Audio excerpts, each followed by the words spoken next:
Hallelujah, hallelujah, hallelujah. ಎಲ್ಲರೂ ನಿಮ್ಮ ಕೈಗಳಿರುವಂತಹ ಸತ್ಯವನ್ನು ತೋರಿಸಿ. ಹಲ್ಲೆಲೂಯಾ. ಸರಿ, ಆ ಸತ್ಯವನ್ನು ಹಿಡಿದುಕೊಂಡವರಾಗಿ ನಾನು ಹೇಳೋದನ್ನು ನೀವೆಲ್ಲ ಹೇಳಬೇಕು. ನಮ್ಮ ಮೇಲೆ ಬಹಳವಾಗಿ ಹೇಳಿ ಎಲ್ಲ ಪ್ರೀತಿ ಮಾಡುವ ಯೇಸು ಕ್ರಿಸ್ತನೇ, ಇಂದಿಗೂ ಸಹ ನಿನ್ನ ವಾಕ್ಯದಿಂದ ನಮ್ಮನ್ನು ಬಲಪಡಿಸು. ವಾಕ್ಯಕ್ಕೆ ಹೊಂದಿಕೊಂಡವರಾಗಿ ವಾಕ್ಯದಿಂದ ನಿನ್ನ ಹತ್ತಿರಕ್ಕೆ ಸೇರುವುದಕ್ಕೆ ಕೃಪೆ ಮಾಡು. ನಿನ್ನ ದಾಸನನ್ನು ಮರೆಸಿ ನಮ್ಮೊಂದಿಗೆ ಮಾತನಾಡು. ಯೇಸುವಿನ ನಾಮದಲ್ಲಿ ಪ್ರಾರ್ಥಿಸ್ತೇನೆ, ಆಮೆನ್. Hallelujah, hallelujah. ನಾವೆಲ್ಲ ಒಂದೊಂದು ಕ್ಷಣ ದೇವರು ನಮ್ಗೆ ಏನಾರು ಒಂದು ಹೊಸ್ತು ಮಾಡ್ತಾರಂತ ಬಯಸುವಂಥ ಜನಗಳು. ಹಲ್ಲೆಲೂಯಾ. ಒಂದೊಂದು ಕ್ಷಣ ಏನು ಮಾಡ್ತೀವಿ? ಹೊಸದು, ಏನಾರು ಒಂದು ಹೊಸ್ತು ನಡೀಬೇಕು, ಹೊಸ ಕಾರ್ಯಗಳು ಬರಬೇಕು ಅಂತ ಆಸೆ ಪಡ್ತೀವಿ ಅಲ್ವಾ? ಇವತ್ತು ಕೂಡ ದೇವರ ವಾಗ್ದಾನ ಹೇಳಲ್ಪಟ್ಟಿರೋದನ್ನು ನಾವು ನೆನೆಸ್ಕೊಳ್ಬೇಕು. ತಪ್ಪಿಸಿಕೊಂಡದನ್ನು ಅವ್ರೇನು ಮಾಡ್ತಾರೆ? ಸೇರಿಸುವೆನು, ಹುಡುಕಿ ಸೇರಿಸುವೆನು. ಅದು ಮಾತ್ರವಲ್ಲ, ಓಡಿಸಿದ್ದನ್ನು ಮಂದೆಗೆ ಸೇರಿಸುವೆನು. ಅದು ಮಾತ್ರವಲ್ಲದೆ ದುರ್ಬಲವಾದದನ್ನು ಬಲಗೊಳಿಸುವೆನು, ಮುರಿದ ಅಂಗವನ್ನು ಕಟ್ಟುವೆನು. ಇದೊಂದು ಒಳ್ಳೆಯ ವಾಗ್ದಾನ ಕೊಟ್ಟರು. ಅಂದರೆ ಆತ್ಮಿಕತೆಯಲ್ಲಿ ತಪ್ಪಿಸಿಕೊಂಡು ಹೋದವರು, ನಂತರ ಯಾವ ರೀತಿಯಾಗಿ ಮನುಷ್ಯರ ಮಾತುಗಳಿಂದ ಮುರಿಯಲ್ಪಟ್ಟವರು, ಇವರೆಲ್ಲರನ್ನ ಕಟ್ಟಿ ತನ್ನ ಮಂದೆಗೆ, ಆತ್ಮಿಕತೆಯಲ್ಲಿ ಬಿದ್ದು ಹೋಗಿರುವಂಥವ್ರನ್ನ ಮತ್ತೆ ಮಂದೆಗೆ ಸೇರಿಸುತ್ತೆ ಅಂತೇಳಿ ಒಂದು ಒಳ್ಳೆಯ ಸಂದೇಶವು. ಈಗ ಆತ್ಮೀಕತೆಯಲ್ಲಿ ಬಿದ್ದು ಹೋಗದಂತೆ, ನಾವು ಮುರಿದು ಹೋಗದಂತೆ, ದುರ್ಬಲರಾಗದಂತೆ, ಸಭೆ ಬಿಟ್ಟು ಹೋಗದಂತೆ ಇರಬೇಕು ಅಂದರೆ ಕೆಲವು ವಿಷಯಗಳನ್ನ ನಾವು ತಿಳ್ಕೋಬೇಕಾಗಿದೆ. ಕಳೆದ ದಿವಸದಲ್ಲಿ ತಿಳಿದುಕೊಂಡಂತೆ ಇವತ್ತು ಕೂಡ ಒಬ್ಬ ವ್ಯಕ್ತಿಯಿಂದ ನಾವು ಅದನ್ನು ತಿಳ್ಕೊಳ್ತೀವಿ. ನಮ್ಗೆ ಹೇಳ್ತಿರುವಂಥ ಸತ್ಯದಲ್ಲಿ ಜೀವಂತವಾಗಿ ಎತ್ತಲ್ಪಟ್ಟಂಥ ಒಬ್ಬ ವ್ಯಕ್ತಿ ಹನೋಕನು. ಈ ಹನೋಕನ ಕುರಿತು ಇವತ್ತು ಧ್ಯಾನ ಮಾಡ್ತೀವಿ ನಾವು. ಇದು ಸತ್ಯವೇದದಲ್ಲಿ ತುಂಬ ಸ್ಟಡಿ ಇದೆ. ಇದರಲ್ಲಿ ಕ್ಯಾರೆಕ್ಟರ್ ಸ್ಟಡಿ ಅಂತಾರೆ. ಏನು ಸ್ಟಡಿ? ಈ ಕ್ಯಾರೆಕ್ಟರ್ ಸ್ಟಡಿಯಲ್ಲಿ ಹನೋಕನ ಕುರಿತು ನಾವು ಇವತ್ತು ಧ್ಯಾನ ಮಾಡಕ್ಕೆ ಹೋಗ್ತೀವಿ. ಏನಕ್ಕಂತ ಹೇಳಿದ್ರೆ, ವಾಕ್ಯವನ್ನು ಓದೋಣವಾ? ಆದಿಕಾಂಡ 5ನೇ ಅಧ್ಯಾಯ. ಅದನ್ನ ಹೇಳ್ತೀನಲ್ಲ, ಸತ್ಯವೇದನ ನಾನು ಪ್ರತಿ ದಿವಸ ಓದುವಾಗ ಓದಿರೋ ವಾಕ್ಯಗಳಿಂದಲೇ ಒಂದು ಹೊಸದನ್ನ ತಿಳ್ಕೊಳ್ತೀನಿ. 5ನೇ ಅಧ್ಯಾಯದ 21ನೇ ವಾಕ್ಯ. ಹನೋಕನು 65 ವರ್ಷದವನಾದಾಗ ಮೆತುಶೆಲಹನನ್ನು ಪಡೆದನು. ಮೆತುಶೆಲಹನು ಹುಟ್ಟಿದ ಮೇಲೆ ಹನೋಕನು ಗಂಡು ಹೆಣ್ಣು ಮಕ್ಕಳನ್ನು ಪಡೆದು ದೇವರ ಅನ್ಯೋನ್ಯತೆಯಲ್ಲಿ 300 ವರ್ಷ ಬದುಕಿದನು. ಅವನು ಬದುಕಿದ ಕಾಲವೆಲ್ಲ 365 ವರ್ಷ. ಹನೋಕನು ದೇವರೊಂದಿಗೆ ಅನ್ಯೋನ್ಯವಾಗಿ ನಡೆದುಕೊಳ್ಳುತ್ತಾ ಇರುವಾಗ ದೇವರು ಅವನನ್ನು ಕರೆದುಕೊಂಡದ್ದರಿಂದ ಕಾಣದೆ ಹೋದನು. ಎಷ್ಟು ಅದ್ಭುತವಾದ ಮಾತಲ್ವ ಇದು? ಏನಂತೆ? ಕಾಣದೆ ಹೋದನು. ನೋಡಿ, ಗಮನ ಇಟ್ಟು ಕೇಳಿ. ಹನೋಕನು 65 ವರ್ಷದವನಾದಾಗ ಏನಂತೆ? ಮೆತುಶಾಲೇಹನನ್ನ ಪಡೆದನು. ಯಾರನ್ನು ಪಡೆದನಂತೆ? ಮೆತುಶಾಲೇಹನನ್ನ. ನನ್ನ ಹೆಸರು PMJ ಮೋಸಸ್ ಅಂತ ಇದೆ. ಎಷ್ಟು ಜನಕ್ಕೆ ನಾನು ಪೂರ್ತಿ ಹೆಸರು ಗೊತ್ತು? ನನ್ನ ಹೆಂಡತಿ, ನನ್ನ ಮಕ್ಕಳಿಗೆ ಗೊತ್ತು, ಬೇರೆ ಯಾರಿಗೂ ಗೊತ್ತು. P ಅಂದರೆ ನಮ್ಮ ಅಪ್ಪನ ಹೆಸರು, ಪ್ರಭು. ಏನೋ ಪ್ರಭು. MJ ಅಂದರೆ ಮೆತ್ತುಸುಲ ಜೇಮ್ಸ್ ಮೋಸಸ್ ನನ್ನ ಹೆಸರು. ಈ ಮೆತ್ತುಸುಲಾನೇ ಇಲ್ಲಿರೋದು. ಮೆತುಶಾಲೇಹನ್ ಅಂತೇಳಿ ಕನ್ನಡದಲ್ಲಿ ಬರೆಯಲ್ಪಟ್ಟಿದ್ದಲ್ಲ, ಇಂಗ್ಲೀಷಲ್ಲಿ ಮೆತ್ತುಸುಲ.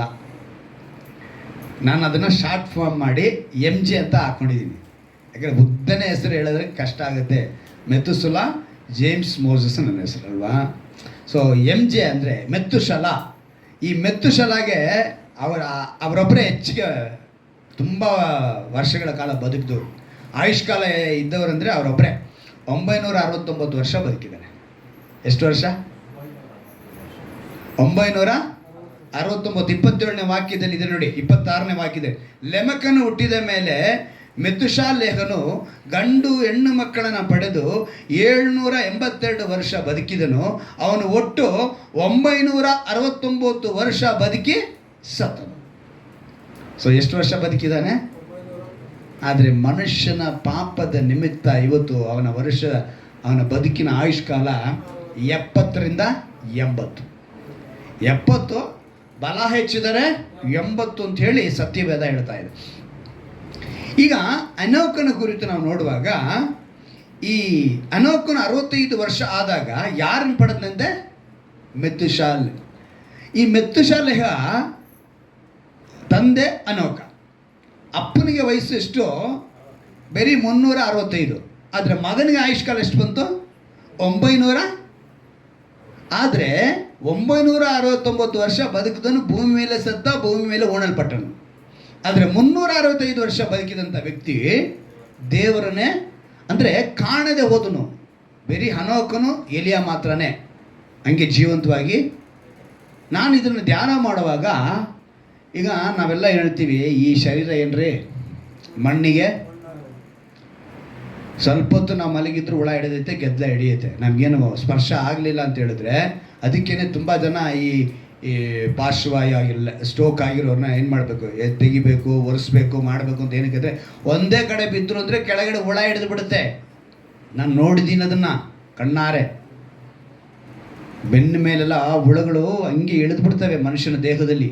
2 ದಿವಸ ನಾವು ಮೈನ ಒರೆಸಲಿಲ್ಲ ಅಂತ ಹೇಳಿದ್ರೆ ಅಷ್ಟು ದುರ್ವಾಸನೆ ಭಯಂಕರವಾಗಿರ್ತವೆ ಅಂಥದ್ದೆಲ್ಲ. ಆ ರೀತಿಯಾಗಿ ಯೋಚನೆ ಮಾಡಿದಾಗ ಹನೋಕನ ಎತ್ತಿದಾಗ ಮಹಿಮೆಯ ಶರೀರದಲ್ಲಿ ಎತ್ಕೊಂಡಿಲ್ಲ. ಯಾವ ಶರೀರದಲ್ಲಿ ಎತ್ಕೊಂಡಿದ್ದಾರೆ? ಮಣ್ಣಿನ ಶರೀರದಲ್ಲೇ ಎತ್ಕೊಂಡಿದ್ದಾರೆ.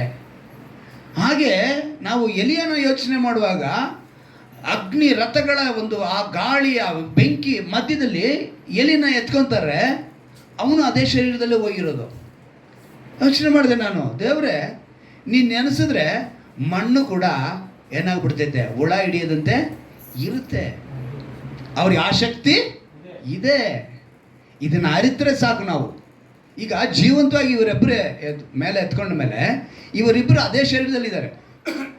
ಯೇಸು ಕ್ರಿಸ್ತನು ಉಣಲ್ಪಟ್ಟರು, ಎದ್ದ ಮೇಲೆ ಮಹಿಮೆಯ ಶರೀರದಲ್ಲಿ ಹೋದರು. ಹಲ್ಲೆಲೂಯಾ. ಆ ಮಣ್ಣಿನ ಶರೀರನ ಇಲ್ಲಿ ಬಿಟ್ಟುಬಿಟ್ರು ಅವರು. ಅರ್ಥ ಮಾಡ್ಕೊಳ್ಳಿ, ಮಹಿಮೆಯ ಶರೀರದಲ್ಲೇ ಅವ್ರ ಮೇಲಕ್ಕೆ ಹೋಗಿದ್ದು ಯೇಸು ಕ್ರಿಸ್ತನು. ಆದರೆ ಅನೋಕನು ಯಾವ ಶರೀರದಲ್ಲಿ ಹೋಗಿದ್ದಾನೆ? ಮಣ್ಣಿನ ಶರೀರ. ಎಲಿಯ ಯಾವ ಶರೀರದಲ್ಲಿ ಹೋಗಿದ್ದಾನೆ? ಮಣ್ಣಿನ ಶರೀರ. ಆದರೆ ಯೇಸು ಕ್ರಿಸ್ತನು ನೀತಿ, ಅವರು ಹೇಗೆಲ್ಲ ತೋರಿಸ್ಕೊಡ್ತಾರೆ, ಅವ್ರು ತನ್ನ ನೀತಿನ ಹೇಗೆ, ನಾನು ಮಣ್ಣಿನ ಶರೀರ ಧರಿಸ್ಕೊಂಡು ಬಂದೆ, ನಾನು ಮಣ್ಣಿಂದನೇ ಬಂದೆ, ಮಣ್ಣಿಗೆ ಸೇರಬೇಕು, ಮಣ್ಣಲ್ಲೇ ಮುಗಿಸ್ಬೇಕು ಅಂತೇಳಿ ಅದನ್ನು ಬಿಟ್ಟು ಮಹಿಮೆಯ ಶರೀರದಲ್ಲಿ ಬಂದರು ಮೇಲಕ್ಕೆ. ಇವತ್ತು ಮಹಿಮೆಯ ಶರೀರದಲ್ಲಿದ್ದಾರೆ ಆತ. ನಮಗೆಲ್ರಿಗೂ ಆ ಶರೀರನೇ ನೆಕ್ಸ್ಟ್ ಇರೋದು. ಎಲ್ರಿಗೂ ಏನಿದೆ? ಮಹಿಮೆಯ ಶರೀರ ಇದೆ. ಆ ಶರೀರಕ್ಕೇ 2ನೇ ಮರಣ ಅಂತಾರೆ. ಅದನ್ನು ಏನಂತಾರೆ? ಅದನ್ನು 2ನೇ ಮರಣ. ಇವಾಗ ನಾವು ಮರಣ ಹೊಂದುವುದು ಶರೀರಕ್ಕೆ ಮಾತ್ರ.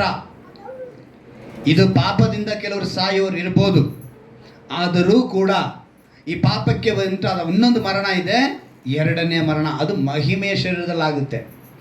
ಆ ಮರಣಕ್ಕೆ ನಾವು ತಪ್ಪಿಸಿಕೊಳ್ಳುವಂತೆ ನಾವೇನು ಮಾಡಬೇಕು?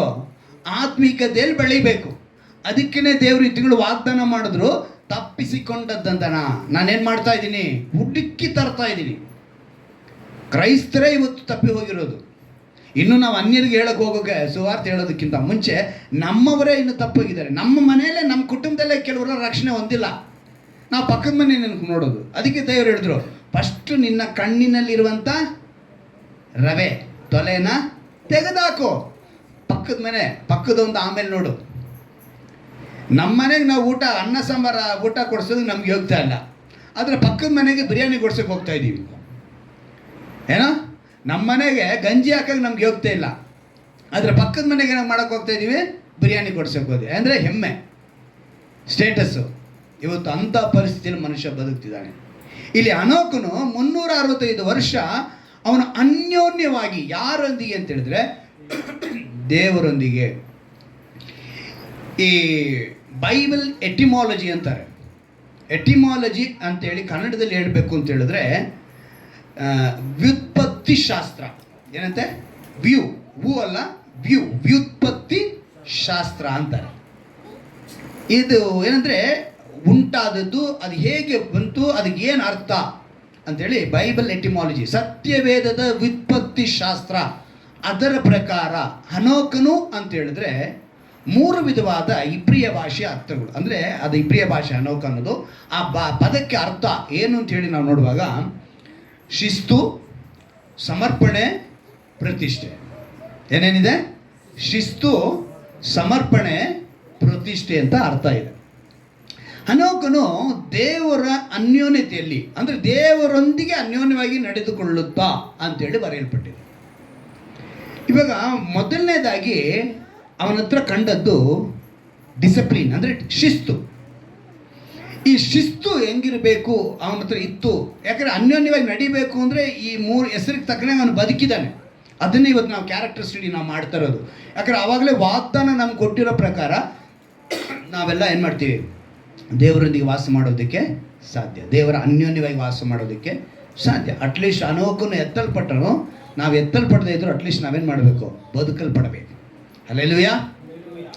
ಈಗ ಇಂಡಿಯನ್ ನೇವಿನಲ್ಲಿ, ಈ ನೇವಿನಲ್ಲಿ ಮಾರ್ಕೋಸ್ ಅಂತ ಒಂದು ದಳ, ಅಂದರೆ ಮಾರ್ಕೋಸ್ ಅನ್ನೋ ಕಮ್ಯಾಂಡೋ, ಒಂದು ವಿಶೇಷ ಪಡೆ ಅಂತ ಹೇಳ್ಬೋದು. ಅದನ್ನು ಶಾರ್ಟ್ ಫಾರ್ಮಲ್ಲಿ ಮಾರ್ಕೋಸ್ ಅಂತಾರೆ. ಅದು ಫುಲ್ ಫಾರ್ಮ್ ಏನು ಅಂತೇಳಿ ನೋಡುವಾಗ ಮರಿಯನ್ ಕಮ್ಯಾಂಡೋ ಫೋರ್ಸ್ ಅಂಥೇಳಿ ಅದನ್ನು ಹೇಳ್ತಾರೆ. ಇದರಲ್ಲಿ ಇರುವಂಥ ಪ್ರತಿಯೊಬ್ಬರು, ಅದು ನೌಕಾಪಡೆಯ, ನೇವಿ ಅಂದ್ರೇನು? ನೌಕಾಪಡೆ. ನೌಕಾಪಡೆಯಲ್ಲಿ ಒಂದು ವಿಶೇಷವಾದ ದಳ. ಏನು? ಇವರಿಗೆ ದಿನಕ್ಕೆ 4 ಗಂಟೆ ಮಾತ್ರ ನಿದ್ದೆ. ಎಷ್ಟು ಗಂಟೆ ನಿದ್ದೆ? ನಮಗೆಲ್ಲ ಎಷ್ಟು ಗಂಟೆ ನಿದ್ದೆ ಬೇಕು?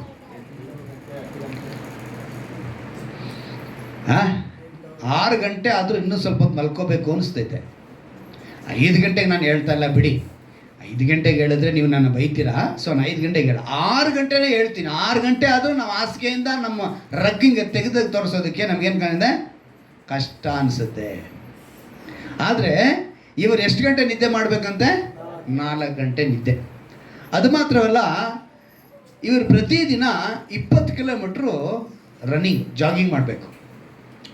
ಅವರೊಬ್ಬರೇ ಮಾಡೋಂಗಿಲ್ಲ. ಅವರೊಬ್ಬರೇ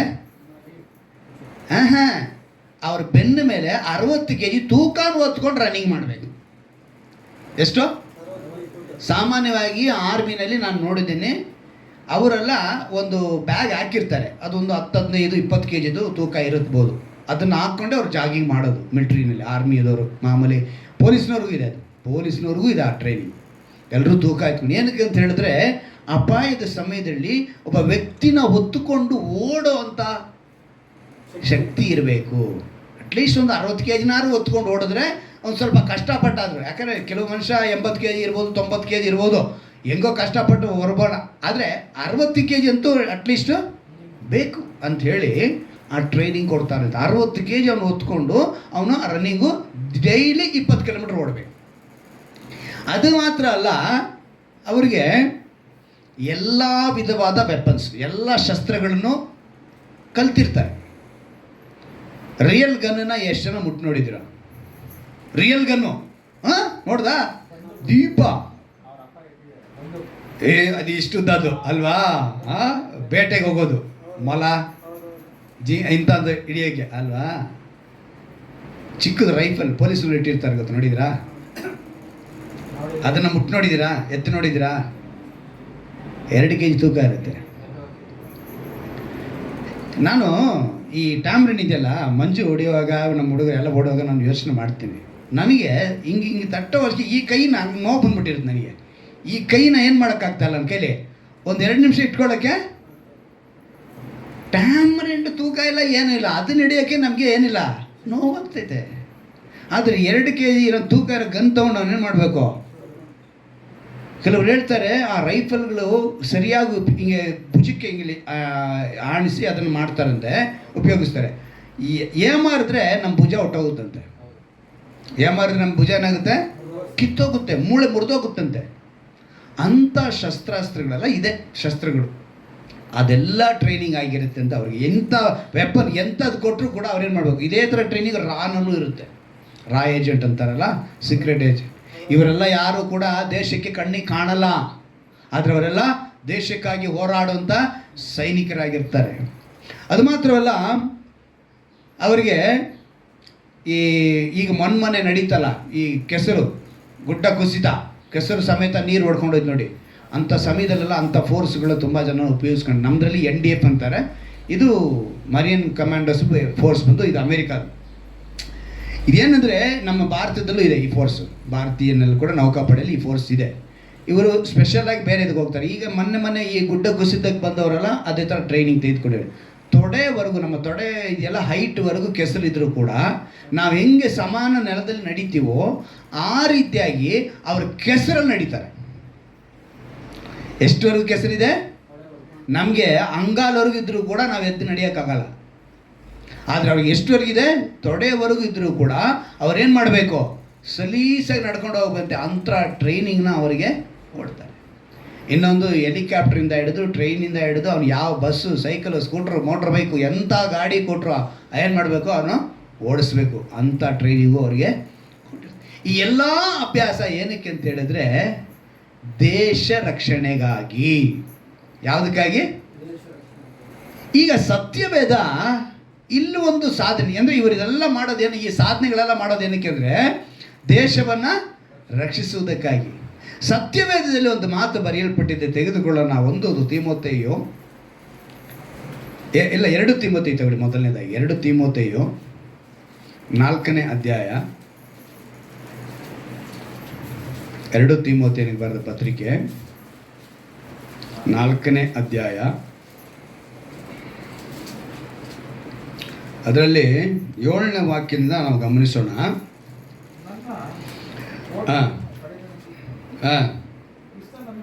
ಇಲ್ಲ, ಶ್ರೇಷ್ಠ ಹೋರಾಟವನ್ನು ಹೋರಾಡಿದ್ದೇನೆ,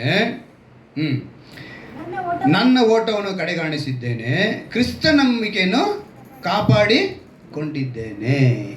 ಎಷ್ಟು ಅದ್ಭುತವಾಗಿ ದೇವರು ಹೇಳ್ತಿದ್ದಾರೆ. ನಾವೇನು ಮಾಡಬೇಕು? ಕ್ರಿಸ್ತ ನಂಬಿಕೆಯನ್ನು ಕಾಪಾಡಿಕೊಳ್ಳೋದಕ್ಕೆ ಹೋರಾಡುವರಾಗಿ, ಶ್ರೇಷ್ಠ ಹೋರಾಟವನ್ನು ಹೋರಾಡುವರಾಗಿರಬೇಕು. ಆವಾಗ ಇವತ್ತು ನಾವು ಎಷ್ಟರವರೆಗೆ ಇದನ್ನು ಅದೇ ರೀತಿಯಾಗಿ 4ನೇ ಅಧ್ಯಾಯ 1 ತಿಮೋಥೆಗೆ ನಾವು ಬಂದಾಗ 7ನೇ ವಾಕ್ಯವನ್ನು ಗಮನಿಸುವಾಗ, 1 ತಿಮೋಥೆಯು 4ನೇ ಅಧ್ಯಾಯದ 7ನೇ ವಾಕ್ಯದಲ್ಲಿ ಇಲ್ಲಿ ಶ್ರೇಷ್ಠ ಹೋರಾಟ ಅಂತ ನಾನು ಅದಕ್ಕೆ ಮೊದಲನೇದಾಗಿ ತೋರಿಸಿದ್ದೀನಿ. ಇವಾಗ ಇಲ್ಲಿ ತೋರಿಸ್ತೀನಿ ನೋಡಿ. ಕೇವಲ ಪ್ರಾಪಂಚಿಕವಾದ ಕಥೆಗಳನ್ನು ತಳ್ಳಿಬಿಟ್ಟು ನೀನು ದೇವ ಭಕ್ತಿಯ ವಿಷಯದಲ್ಲಿ ಏನು ಮಾಡಿಕೋ? ಸಾಧನೆ ಮಾಡಿಕೋ.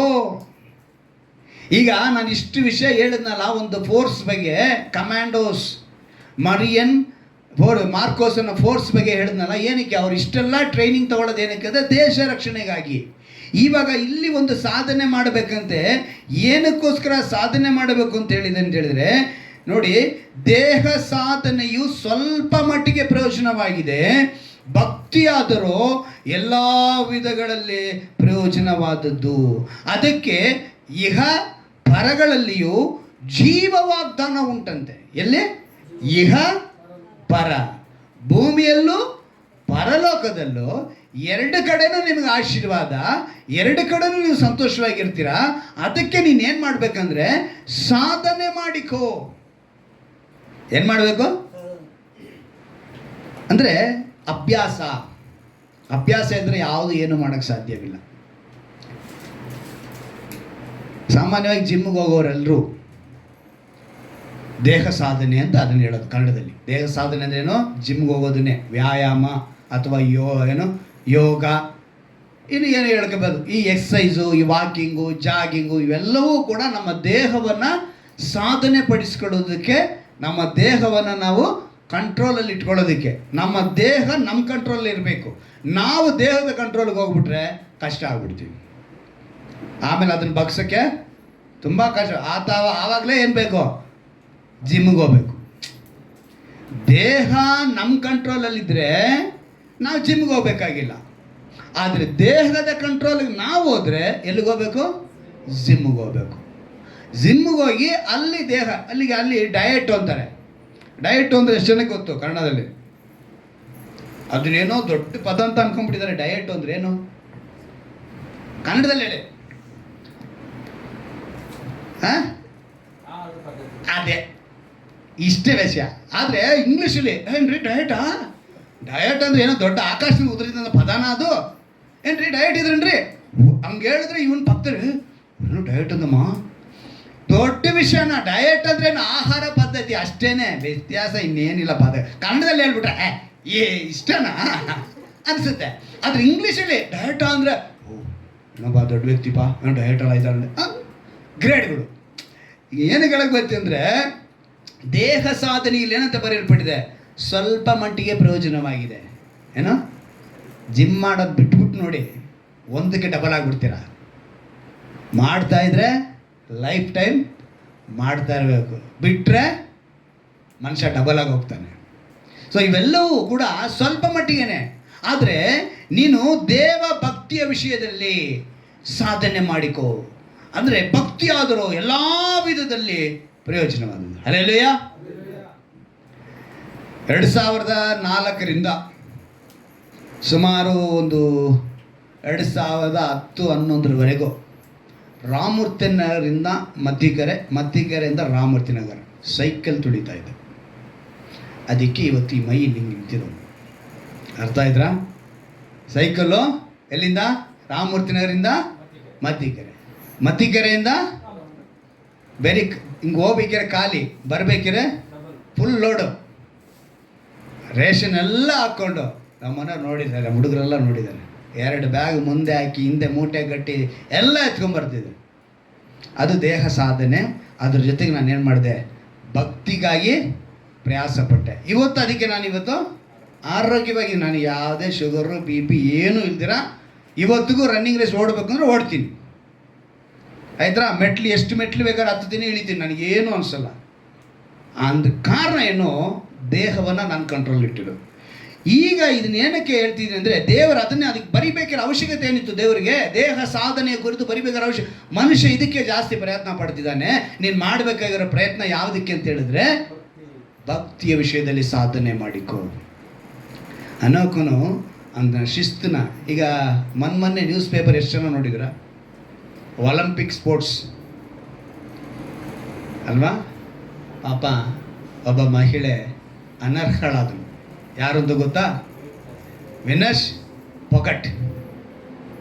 50 kg ರೆಸ್ಲಿಂಗ್ನಲ್ಲಿ ಅವರು ಸೇರಬೇಕಿತ್ತು. ಇಷ್ಟರವರೆಗೂ ಅವ್ರಿಗೇನು ಹೊಸಬರಲ್ಲ, ಬಹಳ ಸಾಧನೆ ಮಾಡಿ ಆಕೆ ಅಲ್ಲಿವರೆಗೂ ಬಂದಿದ್ದಾಳೆ.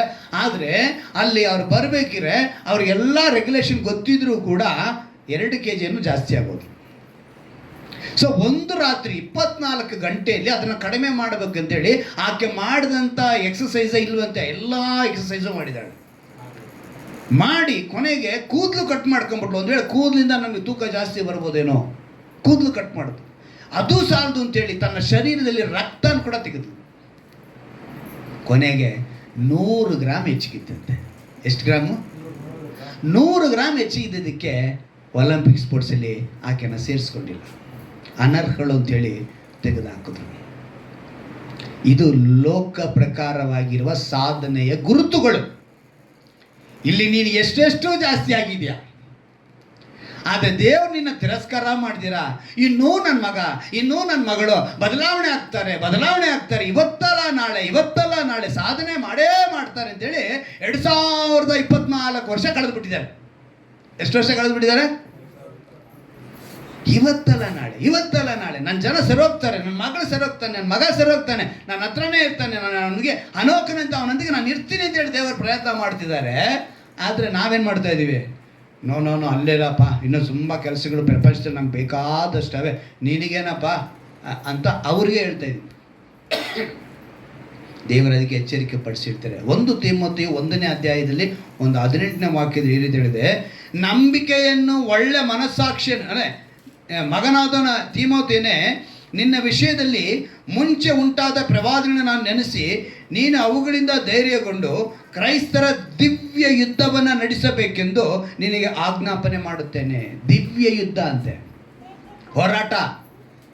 ಕ್ರೈಸ್ತ ಜೀವಿತವೇ ಒಂದು ಹೋರಾಟ. ನಾವು ಹೋರಾಟ ಮಾಡೋದು ನೋಡಿ. ಅದೇ ಅಧ್ಯಾಯದ 6ನೇ ಅಧ್ಯಾಯದ 12ನೇ ವಾಕ್ಯ, 1 ತಿಮೋಥೆಯು 6:12 ಒಂದು ಮಾತು ಬರೆಯಲ್ಪಟ್ಟಿದೆ. ಕ್ರಿಸ್ತ ನಂಬಿಕೆಯುಳ್ಳವರು ಮಾಡತಕ್ಕ ಶ್ರೇಷ್ಠ ಹೋರಾಟವನ್ನು ಮಾಡು. ಅದು ಹೇಗೆ ಹೇಳ್ತಿದ್ದಾರೆ? ಶ್ರೇಷ್ಠ ಹೋರಾಟವನ್ನು ಮಾಡು, ನಿತ್ಯ ಜೀವವನ್ನು ಹಿಡಿದುಕೋ. 1 ತಿಮೋಥೆಯು 6:12. ಅವಾಗ ನಾವು ಹೋರಾಟ ಇದೆ, ಹೋರಾಟಕ್ಕೋಸ್ಕರ ನಾವೇನು ಮಾಡಬೇಕು? ಸಿದ್ಧರಾಗಬೇಕು, ಪ್ರಯಾಸ ಪಡಬೇಕು. ನಾನು ಅದಕ್ಕೆ ಹೇಳ್ತೀನಿ, ಆರಾಧನೆಗೆ ಬರೋದಕ್ಕೆ ಮುಂಚೆ ನಾವೆಲ್ಲರೂ ಒಂದು ಸಿದ್ಧತೆಯಿಂದ ಬರಬೇಕು. ಹಾಡು ಹೇಳೋರು ಏನು ಹಾಡು ಹೇಳ್ತೀವೋ ಅದನ್ನು ಮನೇಲಿ ಹಾಡಿರಬೇಕು. ವಾಕ್ಯ ಓದೋರು ಮನೇಲಿ ಅದನ್ನು ಓದಿರ್ಬೇಕು. 136ನೇ ಕೀರ್ತನೆ ಓಕೆ, ಆದರೆ ಕೀರ್ತನೆ ಭಾಗ ನಾವು ವಾರ ಓದೋದ್ರಲ್ಲಿ ಏನು ಮಾಡಬೇಕು? ಅವರೊಬ್ಬರೇನಾ? ನಾವು ಓದೋದು ಬೇಡವಾ? ಅವರು ಓದೋರು ಗಗನ ಮಾತ್ರ ಓದ್ಕೊಂಬರ್ರಿ, ನಾವೆಲ್ಲ ಓದೋದು ಬೇಡ ಹಂಗೆ ಹೇಳೋನ್ವಾ? ಇಲ್ಲ, ನಾವು ಓದಬೇಕು. ಇವತ್ತು ಏನು, ಈಗ ನೆಕ್ಸ್ಟ್ ವೀಕ್ ಏನು? 35ನೇ ಎಷ್ಟನೇ ಕೀರ್ತನೆ? ಪರವಾಗಿಲ್ಲ, ಜ್ಞಾಪಕದಲ್ಲಿ ಇದ್ದೀರಾ. ಆವಾಗ ಏನು ಮಾಡ್ಬೇಕು? ಅದನ್ನು ಓದ್ಬೇಕು ಮನೇಲಿ. ಅದನ್ನು ಓದಿ ಏನು ಬರುತ್ತೆ ಬರೋ ವಾರ, ನಾನು ಅದಕ್ಕೆ ಏನು ಮಾಡ್ಕೋಬೇಕು, ನಾನು ಏನು ಸಿದ್ಧಪಡಿಸ್ಕೊಳ್ಬೇಕು ಅಂತೇಳಿ ಯೋಚನೆ ಮಾಡಬೇಕು. ಒಂದು ಸಿದ್ಧತೆ ಇರಬೇಕು. ದೇವರು ಹೇಳ್ತಾರೆ, ನಾವು ಎಲ್ಲ ಸಿದ್ಧತೆಯೊಂದಿಗೆ ಅದಕ್ಕೆ ಸಾಧನೆ ಮಾಡಿ. ಇದನ್ನು ಸಾಧನೆ, ಕ್ರೈಸ್ತರ ಬದುಕೆ ದೇವರ ರಾಜ್ಯವನ್ನು ಕಟ್ಟುವ ಒಂದು ಸೈನಿಕರಾಗಿರಬೇಕು. ಒಂದು ಹೋರಾಟ ನಮಗಿದೆ, ಒಳ್ಳೆ ಹೋರಾಟ ನಾವು ಮಾಡಬೇಕು ಅಂದರೆ ನಾವು ಏನಾಗಿರಬೇಕು? ಸಾಧನೆ ಮಾಡಬೇಕು. ಆತ್ಮಿಕತೆಯಲ್ಲಿ ಸಾಧನೆ ಮಾಡಬೇಕು. ದೇವರೊಂದಿಗೆ ವಾಸ ಮಾಡೋದಕ್ಕೆ ಸಾಧನೆ ಮಾಡಬೇಕು. ಅದಕ್ಕಿರುವಂಥ ದಾರಿ ಏನು ಅಂತ ಹೇಳಿದ್ರೆ, ಆತನೊಂದಿಗೆ ನಾವು ನಂಬಿಕೆ ವಿಷಯದಲ್ಲಿ ಆತನೊಂದಿಗೆ ಬದುಕಬೇಕು. ಎರಡನೇದು, ಹನೋಕನು ಸಮರ್ಪಣೆ. ಶಿಸ್ತಾಯಿತು, ಇವಾಗ ಸಮರ್ಪಣೆ ಅಂದರೆ ಏನು? ದೇವರೊಂದಿಗೆ ನಡೆಯೋದು, ಸಮರ್ಪಿಸ್ಕೊಳ್ತಾನೆ. ಈಗ ನಾನು ಒಂದು ವಿಷಯ ಹೇಳ್ತೀನಿ. ನಾನು ನಮ್ಮ ಮನೆಯವರು ಇವಾಗಲ್ಲ ಹೇಳೋದು, 35 ವರ್ಷದ ಹಿಂದೆ ಒಂದು ಮನಸ್ಸು ಬಂದಾಗಲೇ ಅವ್ರು ನನ್ನ ಜೊತೆ ಸೇರೋದಕ್ಕೆ ಸಾಧ್ಯ ಆಯ್ತಾ? ಒಂದು ಸಮರ್ಪಣೆ ಅಂದರೆ, ಈಗ ಮೂರ್ತಿ ದೀಪ ಆಗ್ಬೋದು, ಇಲ್ಲ ಮಂಜು ವಸಂತ ಆಗ್ಬೋದು, ನಾರಾಯಣ ರತ್ನಮ್ಮ ಆಗ್ಬೋದು, ಯಾರೇ ಆದರೂ ಕೂಡ ಒಂದು ಏನು ಬೇಕಲ್ಲಿದೆ? ಒಂದು ಸಮ್ಮತಿ ಬೇಕಾಗಿದೆ, ಸಮರ್ಪಣೆ ಬೇಕಾಗಿದೆ. ಆವಾಗಲೇ ಯಾರಂದರೆ ಯಾರು ಹೋಗಿ ಗಂಡಸು ಹೆಂಗಸು ಒಟ್ಟಿಗೆ ನಡ್ಕೊಂಡೋಗುತ್ತಾ? ಬಿಟ್ಬಿಡ್ತಾರೆ? ಯಾರನ್ನ ಸಮಾಜ ಬಿಟ್ಟುಬಿಡುತ್ತಾ? ಇಲ್ಲ. ನಮ್ಮ ದೇವರಿಗೂ ನಮಗೂ ಗಂಡ ಹೆಂಡತಿಯ ಸಂಬಂಧ ಬರಬೇಕು. ಮದಲಿಂಗನು ಮೊದಲಗಿತ್ತಿ, ಸಭೆ ದೇವರು, ಎರಡಕ್ಕೂ ಒಂದು ಹೊಂದಾಣಿಕೆ ಬರಬೇಕು. ಮೊದಲಿಂಗನಾಗಿ ಮೊದಲಗಿತ್ತಿ ಸಭೆಯಾಗಿ, ಒಬ್ಬ ಪುರುಷನು ಒಂದು ಸ್ತ್ರೀಗೂ ಇರುವಂಥ ಒಂದು ಐಕ್ಯತೆ ಸಂಬಂಧ, ಗಂಡ ಹೆಂಡತಿಯ ಸಂಬಂಧದಲ್ಲಿ ನಮಗೂ ದೇವರಿಗೂ ಇರಬೇಕು. ಅದನ್ನೇ ನೋಡಿ, ಆದಿಕಾಂಡ ತೆಗೆದುಕೊಳ್ಳಿ, 23-24ನೇ ವಾಕ್ಯನ ಮತ್ತೆ ಇನ್ನೊಂದ್ಸರಿ ಓದೋಣ. ಆದಿಕಾಂಡ 5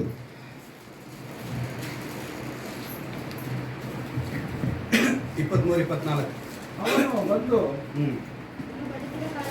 ಕಾಲವೆಲ್ಲ 365 ವರ್ಷ ಹನೋಕನು ದೇವರೊಂದಿಗೆ ಅನ್ಯೋನ್ಯವಾಗಿ ನಡೆದು ಇರುವಾಗ ದೇವರು ಅವನನ್ನು ಕರೆದುಕೊಂಡಿದ್ದರಿಂದ ಕಾಣದೇ ಹೋದನು. ಸಾಕು. ಇಲ್ಲಿ ಗಮನಿಸಬೇಕಾಗಿದ್ದು, ಬದುಕಿದ ಕಾಲವೆಲ್ಲ ಎಷ್ಟಂತೆ? 5 ದಿವಸಕ್ಕೋ, 1 ವಾರಕ್ಕೋ, ಅಲ್ಲ 1 ತಿಂಗಳಿಗೋ, 10 ದಿವಸಕ್ಕೋ ಅಲ್ಲ, ಬದುಕಿದ ಕಾಲವೆಲ್ಲ. ಅದಕ್ಕೆ 365 ವರ್ಷ ದೇವರೊಂದಿಗೆ ಅನ್ಯೋನ್ಯವಾಗಿ ನಡೆದನು. ಜೊತೆ ನಡಿಬೇಕು ಎಂದಾಗ ಅಲ್ಲಿ ಏನು ಬರಬೇಕಾಗಿದೆ? ಒಂದು ಮನಸ್ಸು. ಈಗ ಹನೋಕನು ದೇವರೊಂದಿಗೆ ಒಂದು ಮನಸ್ಸೊಂದಿಗೆ ನಡಿಬೇಕು ಅಂತ ಹೇಳಿದ್ರೆ, ನಾನು ತುಂಬ ಸಲ ಹೇಳಿರ್ತೀನಿ, ಇಲ್ಲಿ ಬರೋವಾಗ ನಾವು ಕುಟುಂಬವಾಗಿ ಬಂದ್ವಿ ಅಂತ ಹೇಳ್ತೀನಿ. ಏನಕ್ಕೆ? ನನಗೆ 2 ಮಕ್ಕಳು ಇದ್ದು, ಈಗ ಗಂಡು ಮಕ್ಕಳು ಇವಾಗ 2 ಇದ್ದಾರೆ. ಮಗಳು ಮದುವೆಯಾಗಿ ಹೋದ್ರು. ನಾವು ಕುಟುಂಬವಾಗಿ ಬರಬೇಕು ಅಂದರೂ ಕೂಡ ನಮ್ಮ ಮಕ್ಕಳಿಗೂ ನಮಗೇನಿರಬೇಕು? ನಮ್ಮ ತಂದೆ ಜೊತೆ ಈ ಸೇವೆಗೆ ನಾವು ಹೋಗ್ತಾ ಇದೀವಿ ಅಂತ ಹೇಳಿದ್ರೆ ಅವ್ರಿಗೇನು ಬರಬೇಕು? ನನ್ನ ಹೆಂಡತಿಗೆ ಏನು ಬರಬೇಕು? ಆ ಒಮ್ಮನಸ್ಸಿಲ್ದಿರ ನಾವು ಬಂದ್ವಿ ಅಂತ ಇಟ್ಕೊಳ್ಳಿ, ಎಲ್ಲಿ ನಮ್ಗೆ ಸಮಾಧಾನ ಸಿಗಲ್ಲ. ಈಗ ಒಮ್ಮನಸ್ಸಿಂದ ಬರೋದ್ರಿಂದ ಕೀಬೋರ್ಡ್ ಬಾರಿಸ್ಕೊಂಡು ದೇವರ ರಾಜ್ಯದ ಕೆಲಸ ಮಾಡಿಕೊಂಡು ನಾವು ಇಲ್ಲಿಂದ ಹೋಗೋದಕ್ಕೆ ಸಾಧ್ಯ ಇಲ್ಲ ಅಂತ ಹೇಳಿದ್ರೆ, ಆದರೆ ಅದಕ್ಕೂ ಒಂದು ಮಿತಿ ನಾನು ಇಡಬೇಕು. ನಾನು ಸೇವೆಯಲ್ಲಿ ಉಪಯೋಗಿಸಲ್ಪಟ್ಟಂಗೆ ಅವ್ರನ್ನ ನಾನು 24 ಗಂಟೆ ಇಟ್ಟಂತ ಇಟ್ಕೊಳ್ಳಿ, ನೆಕ್ಸ್ಟ್ ವಾರ ಅವ್ರು ನನ್ನ ಜೊತೆ ಬರಲ್ಲ. ಏನು ಮಾಡಲ್ಲ ಅವರು? ನೆಕ್ಸ್ಟ್ ವಾರ ಒಂದು ಮಿತಿ. ಆರಾಧನೆಗೆ ಬರುವಾಗ ಕುಟುಂಬವಾಗಿ ಬಂದು ನಾನು ಏನಿದೆಯೋ ನನ್ನ ರಾಜ್ಯದ ಕೆಲಸ ನಾನು ಮಾಡಿ ಕುಟುಂಬ ಬಿಟ್ಬಿಡು. ನಂತರ ನನ್ನ ಸೇವೆ ಕೆಲಸವಾಗಿ ನಾನೇನು ಮಾಡ್ಬೋದು, ನಾನು ಎಲ್ಲಿ ಬೇಕಾದ್ರೆ ತಿರ್ಬೋದು. ಯಾಕಂದ್ರೆ ನಾನು ಕರೆಯಲ್ಪಟ್ಟವನು ಅದಕ್ಕೋಸ್ಕರ. ಅಲ್ಲೇಲುಯ್ಯ. ಚೆನ್ನಾಗಿ ಅರ್ಥ ಮಾಡ್ಕೊಳ್ಳಿ, ಇದು ಪ್ರತಿಯೊಂದು ಕುಟುಂಬಕ್ಕೂ ಅನ್ವಯಿಸುತ್ತೆ. ಈಗ ನಾನು ಮಂಜುನ ಕರ್ಕೊಂಡು ಊರೆಲ್ಲ ತಿರುಗಾಡಿದ್ದೀವಿ. ಅವ್ರ ಮನೆಯವ್ರನ್ನ ಕರ್ಕೊಂಡು ಹೋದ್ವಿ ನಾವು. ಯಾಕೆ? ಮಂಜು ಕರೆಯಲ್ಪಟ್ಟು. ಈಗ ಅಜ್ವಾರಾಗ ಹೋದರೆ 3 ತಿಂಗಳು ಕರ್ಕೊಂಡು ನಾನು ಎಲ್ಲಿ ಬೇಕಾದ್ರೂ ತಿರುಗ್ಬೋದು. ಅವ್ರ ಮನೆಯವ್ರನ್ನೆಲ್ಲ ಕರ್ಕೊಂಡು ತಿರುಗಕ್ಕೆ ಸಾಧ್ಯನಾ? ಇಲ್ಲ. ಕರೆಯಲ್ಪಟ್ಟವರು ಅವನವನೇ. ಹಾಗೆ ನಮ್ಮ ಬದುಕಿನಲ್ಲಿ ನಾವು ಏನಾಗಿರಬೇಕು, ಒಂದು ಸಮ್ಮತಿ ಬೇಕು. ನಾವು ಜೊತೆಗೆ ನಡೀಬೇಕು ಅಂದರೆ ಸಮ್ಮತಿ ಬೇಕು. ಅದನ್ನೇ ದೇವರಲ್ಲಿ ಹೇಳ್ತಾ ಇರೋದು. ಹೇಗೆ ಅನ್ಯೋನ್ಯವಾಗಿ ನಡೆಯಲು ಸಾಧ್ಯವಾದರು ಅವರು ಹನೋಕನು ತನ್ನ ಕುಟುಂಬದೊಂದಿಗೆ ಅನ್ಯೋನ್ಯವಾಗಿದ್ದ. ಮೊದಲನೇದಾಗಿ ತನ್ನ ಕುಟುಂಬನ ದೇವರ ಕಡೆಗೆ ಅವನು ತಿರುಗಿಸಿದ್ದ. ಕುಟುಂಬದೊಂದಿಗೆ ಅನ್ಯೋನ್ಯವಾಗಿದ್ದ. ಅನ್ಯೋನ್ಯವಾಗಿದ್ದ ಕಾರಣ ಅವನು ದೇವರೊಂದಿಗೆ ಅನ್ಯೋನ್ಯವಾಗಿ ನಡೆದ. ಹಲ್ಲೆಲೂಯಾ. ಮನೆಯಲ್ಲಿ ಜಗಳ ಇದ್ಕೊಂಡು, ಮನೆಯಲ್ಲಿ ಸಮಸ್ಯೆ ಇಟ್ಕೊಂಡು ಯಾರೂ ದೇವರೊಂದಿಗೆ ಅನ್ಯೋನ್ಯವಾಗಿ ನಡೆಯೋದಕ್ಕೆ ಸಾಧ್ಯವಾಗಲ್ಲ. ಸೈತಾನ ಅಲ್ಲಿ ತಗೊಂಬಂದು ಬಲೆ ನೀಡ್ತಾನೆ. ಅದಕ್ಕೇನೆ ಮಕ್ಕಳೊಂದಿಗೂ ಸಮಾಧಾನವಾಗಿರಬೇಕು, ಹೆಂಡತಿಯೊಂದಿಗೂ ಸಮಾಧಾನವಾಗಿರಬೇಕು. ಆಗ ನಾವು ದೇವರೊಂದಿಗೆ ನಡೆಯೋದಕ್ಕೆ ಸಾಧ್ಯ ಆಗುತ್ತೆ. ಇಲ್ಲ ಅಂದರೆ ಪಾಪದಲ್ಲಿ ಬಿದ್ದೋಗ್ತೀವಿ. ಹನೋಕನೇನು ಮಾಡ್ದ? ತನ್ನ ಕುಟುಂಬದೊಂದಿಗೆ ಅನ್ಯೋನ್ಯವಾಗಿದ್ದ. ಅನ್ಯೋನ್ಯವಾಗಿದ್ದ ಕಾರಣನೇ ಯಾರು? ಮೆತುಶಾಲಹನು ಎಷ್ಟು ವರ್ಷ ಬದುಕಿದ್ದಾನೆ? 969. ತನ್ನ ಅಪ್ಪನ ಇದು ತಿಳ್ಕೊಂಡ. ನನ್ನ ತಂದೆ ಹೆಂಗಾಗಿದ್ರು, ಅವ್ರು ಏನಾದ್ರು ಅಂತ ತಿಳ್ಕೊಂಡಿದ್ದ. ಅವನು ಹೆಚ್ಚು ದೇವರೊಂದಿಗೆ ಅವನು ಬದುಕುವನಾಗಿದ್ದ. ಅದಕ್ಕೆ ಅವನ ಆಯುಷ್ಕಾಲ 969ವರೆಗೂ ಬಂತು. ಇವತ್ತು ನಾವೇನಾಗಿದ್ದೀವಿ? ಪ್ರಸಂಗಿಯಲ್ಲಿ ಒಂದು ಅದ್ಭುತವಾದ ಮಾತು ಬರೆಯಲ್ಪಟ್ಟಿದೆ. ಪ್ರಸಂಗಿ ಪುಸ್ತಕ 9ನೇ ಅಧ್ಯಾಯ. ಪ್ರಸಂಗಿ ಪುಸ್ತಕ 9ನೇ ಅಧ್ಯಾಯ 9-7ನೇ ವಾಕ್ಯ. ಹೋಗು, ಹಾಂ. ನಿನ್ನ ಹ್ಞೂ ಅನ್ನವನ್ನು ಹ್ಞೂ ಸಂತೋಷದಿಂದ ಉಣ್ಣು, ಹ್ಮ್. ನಿನ್ನ ದ್ರಾಕ್ಷಾರಸವನ್ನು ಹ್ಮ್. ಒಳ್ಳೆಯ ಮನಸ್ಸಿನಿಂದ ಕುಡಿ. ಹ್ಞೂ. ದೇವರು ನಿನ್ನ ನಡತೆಗೆ ಈಗ ಮೆಚ್ಚಿದ ಸ- ಚೆನ್ನಾಗಿ ಇಲ್ಲಿ ಗಮನಿಸ್ಬೇಕು ನೀವು. ನಾನು ಓದ್ತೀನಿ, ಇನ್ನೂ ಚೆನ್ನಾಗಿ ಕೇಳಿ. 7ನೇ ವಾಕ್ಯದಿಂದ 9ನೇ ವಾಕ್ಯದವರೆಗೂ ಪ್ರಸಂಗಿ 9ನೇ ಅಧ್ಯಾಯ 7ರಿಂದ 9ರವರೆಗೂ. ಹೋಗು, ನಿನ್ನ ಅನ್ನವನ್ನು ಸಂತೋಷದಿಂದ ಉಣ್ಣು, ನಿನ್ನ ದ್ರಾಕ್ಷಾರಸವನ್ನು ಒಳ್ಳೆಯ ಮನಸ್ಸಿನಿಂದ ಕುಡಿ. ದೇವರು ನಿನ್ನ ನಡತೆಗೆ ಈಗ ಮೆಚ್ಚಿದನಷ್ಟೇ. ನಿನ್ನ ಬಟ್ಟೆಗಳು ಬೆಳ್ಳಗಿರಲಿ, ತಲೆಗೆ ತೈಲದ ಕೊರತೆ ಇಲ್ಲದಿರಲಿ. ಲೋಕದೊಳಗೆ ದೇವರು ನಿನಗೆ ನೇಮಿಸಿರುವ ವ್ಯರ್ಥ ಜೀವಮಾನದ ವ್ಯರ್ಥ ದಿನಗಳೆಲ್ಲ ನಿನ್ನ ಪ್ರಿಯ ಪತ್ನಿಯೊಡನೆ ಸುಖದಿಂದ ಬದುಕು. ನಿನ್ನ ಬಾಳಿನಲ್ಲಿಯೂ ನೀನು ಲೋಕದೊಳಗೆ ಪಡುವ ಪ್ರಯಾಸದಲ್ಲಿಯೂ ಇದೇ ನಿನಗೆ ಬಂದ ಪಾಲು. ಕುಟುಂಬ ಎಷ್ಟು ಸ್ಪಷ್ಟವಾಗಿ ಹೇಳ್ತಿದ್ದಾರೆ. ನಿನ್ನ ಪ್ರಯಾಸ, ನಿನ್ನ ಕೈಯಿನ ಪ್ರಯಾಸ. ಅನ್ನವನ್ನು ಸಂತೋಷ ತಿನ್ನೋದ್ರೆ ನಿನ್ನ ಪ್ರಯಾಸ. 128ನೇ ಕೀರ್ತನೆ. ನಿನ್ನ ಕಷ್ಟಾರ್ಜಿತವನ್ನು ನೀನೇ ಅನುಭವಿಸುವಿ. ಏನು ಕೇಳ್ತಾರೆ? ನನ್ನ ಕಷ್ಟನ ನಾನು ಅನುಭವಿಸ್ತೀನಿ.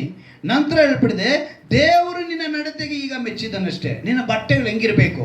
ಶುದ್ಧವಾಗಿರಲಿ, ತಲೆಗೆ ತೈಲ ಹಚ್ಕೋ. ಏನು ನಮ್ಮ ಮನೇಲಿ ಏನು ಇಲ್ದೆಯೋ ಇಲ್ವೋ ಅದು ಗೊತ್ತಾಗಬಾರ್ದು. ಏನಿದೆಯೋ ಇಲ್ವೋ, ಆದರೆ ದೇವ್ರ ಮುಂದೆ ನಾವು ಹೇಗಿರಬೇಕು? ಚೆನ್ನಾಗಿ ಕಾಣಿಸ್ಬೇಕು, ಲೋಕಕ್ಕೂ ಚೆನ್ನಾಗಿ ಕಾಣಿಸ್ಬೇಕು. ಅದಕ್ಕೆ ಹೇಳ್ತಾರೆ ನಿನ್ನ ಪ್ರಿಯ ಪತ್ನಿಯೊಡನೆ. ಇದನ್ನು ಗಮನ. ಯಾರ ಜೊತೆ? ಪ್ರಿಯ. ನಮಗೆ ಅಂತ ದೇವರು ಕೊಟ್ಟಿರೋದ ಒಳ್ಳೆ ಸಹಕಾರಿ.